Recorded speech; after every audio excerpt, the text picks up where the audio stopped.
If you've got a pile of resumes on your desk right now, then you already know that reviewing them can feel a little overwhelming. There's a lot to consider, and to save time, you'll want to streamline that process as much as possible. Thankfully, there is a system you can follow, one that assures you don't overlook strong contenders or waste time on those who are underqualified.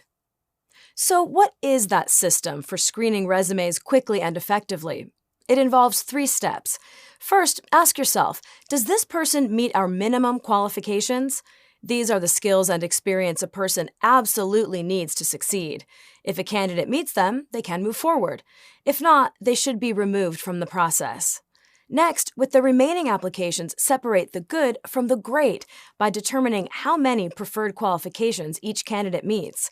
Preferred qualifications are nice-to-have credentials. They're not mandatory, but they are beneficial, and they might include things like additional accomplishments, skills, and experiences.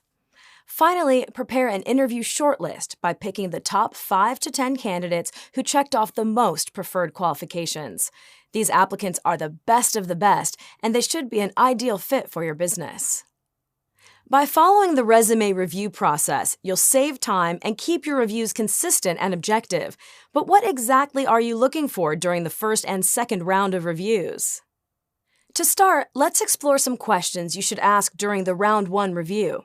First, is this person professional? How are they presenting themselves? Eliminate any resumes with sloppy mistakes, unprofessional email addresses, and excessive grammar, spelling, and punctuation errors. Next, do they have relevant experience? Every candidate should have at least a basic background that matches your needs.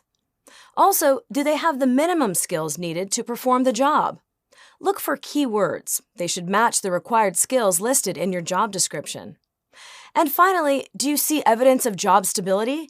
If every listed position has a date span under 1 year, then that could be a sign that this person won't be a stable employee.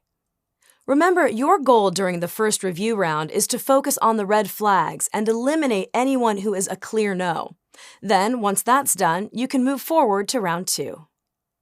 During the round 2 review, you'll need to separate top contenders from those who are merely average. Consider these questions. First, do you see upward development? Check if the applicant has received promotions. Is each new job a slight leg up from the previous? That's a sign that you're looking at someone who has proven themselves in the past and takes the initiative. Second, are there demonstrable successes? The best candidates don't just describe their responsibilities. They give fact-based numerical details and prove how they've made a tangible difference. Next, does this candidate have any supplementary skills?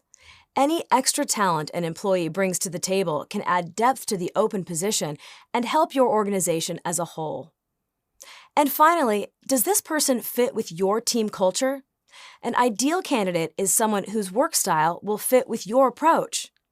For example, if your company's culture is centered on innovation, then you should look for candidates who have shown innovative tendencies in the past. By following that 3-step process and knowing what to look for in a resume, you can give every applicant a fair chance, and that helps you to uncover top candidates. So remember these tips. They can make all the difference when it comes to getting the best talent in the door.